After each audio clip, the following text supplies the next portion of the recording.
Hey everyone, we're continuing our journey through Unit 5, and this is just on 5.2, Linkage Institutions. So this won't be another super long one. All right, so Linkage Institutions, today's accessory for Madison, I decided to put a chain. Get it? Links, all right? Because linkage institutions are what connect people with their government, right? Not many people are actually in government. There's only one president, 100 senators. Of course, you still have state and local governments. But how do you get people who are not in government connected to that government? Well, there's four main ways we're going to discuss today. And the first one is political parties. Then we have interest groups, AARP, Association, something like that, for retired people or persons or whatever. That's one of them. We also have the media and elections. So the first one we're going to spend a bit of time on is political parties.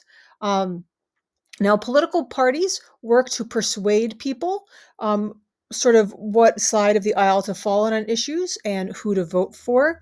They try to educate people on the issues, of course, educate them to sort of agree to their version of how they look at the issues. And they encourage people to get involved. Like here, Madison is going door to door to convince people, hey, I'm voting for this person, and so should you. He's bringing his knife and forks, or spoon and spork. Hasn't put it down yet, you haven't noticed, because he's telling the people, come sit with me at my table.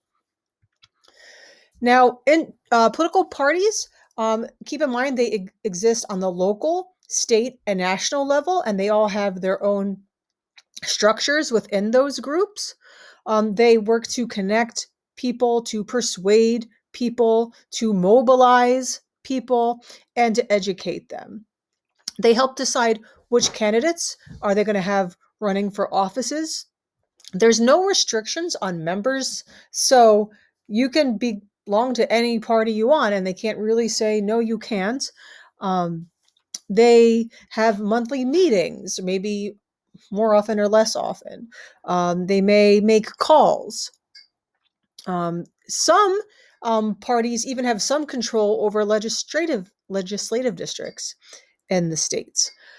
So when we think of things like mobilizing, we might think like robocalls. Uh, get together and hey, go vote for this person, right? And here's sort of the flow of how things go. First, the parties create a platform. Where do we stand on sides of the issues? And then you have to recruit. Let's get others who agree with us on as many of these issues on the platform as possible. Let's manage this group. Let's fundraise to have a campaign. And then let's put together a media strategy to get our candidate to win. Now, another group would be interest groups. Now, once again, I sort of didn't like the way the AP folks approached this because when they discussed interest groups, they started off talking about Federalist 10, right? We know about Madison writing about Federalist 10 and factions. And factions could be a concern, according to Madison, right? So we had to control the effects of them. Now, factions and interest groups are not the same. Uh, Factions are not just a group, right? The Girl Scouts are not a faction. Factions are groups that can be seen to um, hinder the rights of other people. So, like an extreme example would be the KKK, right? Um, they obviously don't would hinder rights. Now, of course, most factions aren't that extreme, but interest groups aren't necessarily factions. So I just had to throw that in there because, like, I think I want to work for these AP people and have them look at other viewpoints. Anyways, interest groups. There's many interest groups, and they all vote for people, and I mean, they encourage voting for people. There's a lot of them. It's a form of pluralism in our democracy that we learned about earlier. And every interest group has people that have some sort of like-mindedness or some sort of common interest or goal. And they lobby Congress for legislation that will help their group and their cause.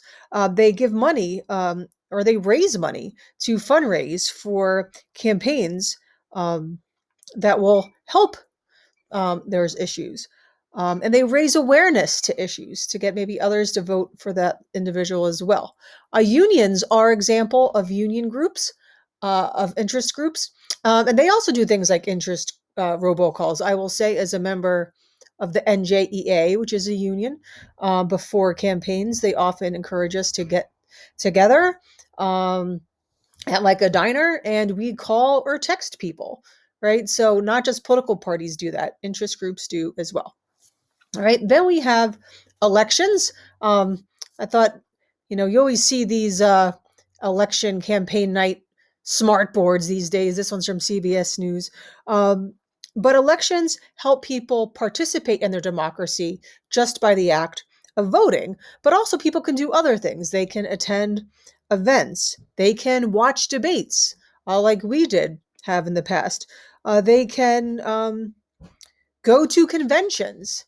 Years ago, I volunteered for one of the National Party conventions. Won't tell you which one. Um, but that was a way that an election helped me to participate with my government. They also ask you to donate money to candidates during elections so that your money is a form of involvement as well in how you spend it. Right. And just like this was on CBS News, the media is also an example, right? The media, we have a free press so people can voice their opinions, whether reasonable or unreasonable, extreme or not extreme, on all things political. All right. So the news are an outlet for both people to watch or for people to participate in. Maybe they'll respond to a poll. Maybe they'll be interviewed. Maybe just tweeting something on or posting something on Facebook. That is a form of media. So that is you participating in the media. So something to keep in mind. All right. Short and sweet. Linkage Institutions. Wear your chain and remember.